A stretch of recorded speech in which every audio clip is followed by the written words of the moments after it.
ஆனா C Joseph Vijay எனும் நான்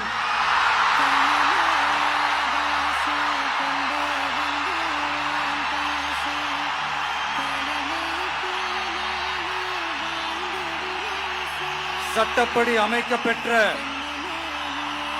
இந்திய அரசியல் அமைப்பின்பால் உண்மையான நம்பிக்கையும் மாறா பற்றும் கொண்டிருப்பேன் என்றும் இந்திய நாட்டின் ஒப்பில்லாத முழு முதல் ஆட்சியையும் ஒருமையையும் நிலை நிறுத்துவேன் என்றும்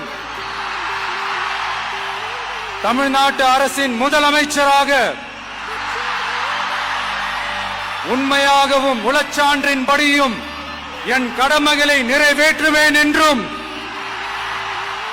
அரசியல் அமைப்பிற்கும் சட்டத்திற்கும் இணங்க அச்சமும் ஒருதலை சார்பும் இன்றி விருப்பு வெறுப்பை விலக்கி பலதரப்பட்ட மக்கள் அனைவருக்கும் நேர்மையானதை செய்வேன் என்றும் ஆண்டவன் மீது ஆணையிட்டு உறுதிமொழிகிறேன்.